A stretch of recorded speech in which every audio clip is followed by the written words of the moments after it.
Hey, what's good, people? Tech Jamo. Now, we're out here with the Samsung CRG9 super duper ultra wide gaming monitor. Man's had the thing for about a month here. It's got all the specs, fam, like literally 5120 by 1440p resolution, 120Hz refresh rate, HDR 1000, everything, fam.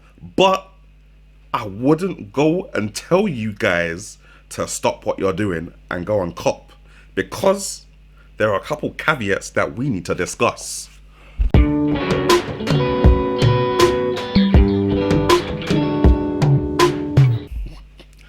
Yes, people. Yo, if it's your first time on the channel, thanks for dropping by. If you like the content you see, maybe you could consider hitting that subscribe and hitting the like button. And if you're feeling extra fruity, why don't you go ahead and knock yourself out on that notification bell. Anyway, 7 things I hate about this Samsung CRG9. First thing, what is that pricing? What is that? Nah, what actually is that pricing? A normal monitor that is 16:9, I could probably get for under £2 How are we nearly reaching £1,000 for one monitor? Now, okay, I guess it is the equivalent of two 27-inch 2K monitors side by side. But I think even at that price, I could buy two 27-inch monitors and put them side by side and live my best life for cheaper. Thing number 2, the monitor is wham. Clearly, that's why man got it. But so is the stand, which is underneath the monitor, and it's also heavy. Like, I literally skipped doing an unboxing for this monitor because man was sweating. I don't want to be sweating in an unboxing. Man tried to lift the thing and I was like, rah, this is a bit beefy. I might have to call my babes to help me out. You understand? The thing was big, and it's also got a big footprint. So as you can see, most of my desk is gone. I got the cheapest desk in IKEA, by the way. £15, you know, £6 for the top and £2.50 for each of the legs. IKEA, sponsor me.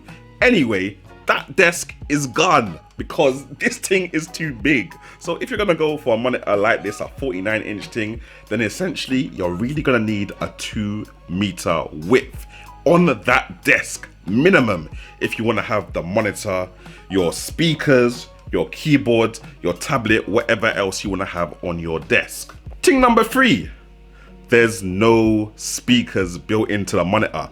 Now, obviously, I know speakers built into the monitor, they're tinny, they're just there, but for those people that have spent their life savings on the monitor and don't have time or the money to buy speakers, it's a peak situation for you. It even teases you by adding the monitor as a sound output in Windows 10 so that you try and play sound through it and no sound comes out, because the sound that it's referring to is actually the headphone port in the back of the monitor. So bear that in mind. You're gonna need some extra speakers or at least a gaming headset to plug directly into your PC.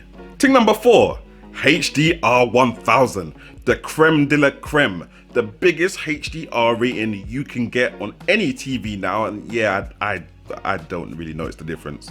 Honestly, I can't even guess. I actually sat down here reading Reddit and reading people's opinions on what the best HDR settings are. I don't want to be reading Reddit. I want to click the HDR button and have HDR magically turn on and have me go rah. This is mind-blowing. This is mind-boggling. Like, same way when you switch from 1080p to 2K or 1080p to 4K, you're like, do you know what? There's a couple more pixels there. But with HDR, I'm just kind of like, is the tree more colorful or nah? Yeah, are the shadows more shadowy or ain't they? It's like, yo, if you have to think hard about whether something is an improvement, it probably isn't. Thing number 5, and this is just trivial, but it just annoys me when people add stuff that is dumb. Now, Samsung have added a headphone handle or hanging thing to the back of the monitor. Look at the size of the monitor, guys. You can't, no. You can't reach any headphones that are behind the monitor. But unless I lower the monitor Yeah, there we go. I can lower the monitor, I can collect my headphones, I can come back, put my headphones on, and then raise the monitor again. Really, guys? Ain't nobody trying to do that. Ain't nobody trying to do that. Sixth thing is that there is hella GPU strain trying to run the latest AAA games at 120 Hz on this 5120 by 1440p resolution. Like, fam, that's just, yo, Cyberpunk? No, you cannot run that, fam. You need a GTX 3080 thing. But for all the poor people like me that are probably still on 20 series or 10 series or older, it's a peak situation. Like, I literally think you need a 2060 minimum to be able to run some of the latest games in ultra wide resolution. Now for desktop and stuff like that, you're good with whatever graphics card you've got, but to run games like I'm saying, Cyberpunk, Dirt 5, them games there, you're gonna need a bit of graphical oomph. Now I've only got a GTX 2070 and I'm quite good to run games at 5120 by 1440p if I turn down the settings a little bit. But trying to run them at max settings, even Call of Duty Warzone and Fortnite, you're not gonna hit your 120 Hz frame rate. And if you're joining the game at 60 or 30 frames per second, then that's good. But if you're playing Warzone or Fortnite, then chances are you probably want that higher frame rate and you're not gonna get it because of the demand that this screen's resolution wants from your GPU. And last thing, guys, is just that not all games support 32:9 aspect ratio.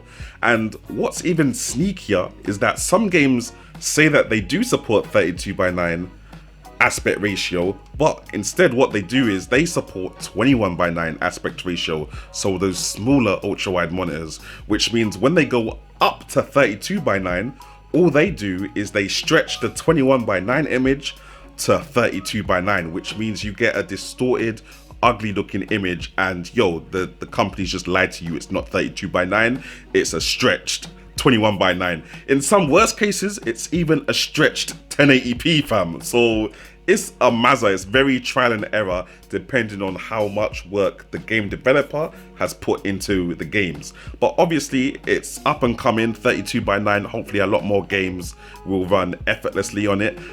Cyberpunk doesn't have a problem, Phoenix Rising doesn't have a problem, Ghost Recon, whatever, is it Breakpoint, something like that, that doesn't have a problem either. So it's only a couple of indie games that I've played that have really had that issue, which is to be expected because they're smaller studios and they might not have the manpower to be able to sort out those resolutions on their game. But yeah, guys, quick, clean, concise, that's what my situation is with this monitor. I had to really nitpick to get those out in the first place, but honestly, they're things that I didn't know before I caught the monitor in it. So I just want you guys to know this before you go out there and try and cop this monitor. You're gonna need a DisplayPort cable. You're gonna need a big boy graphics card.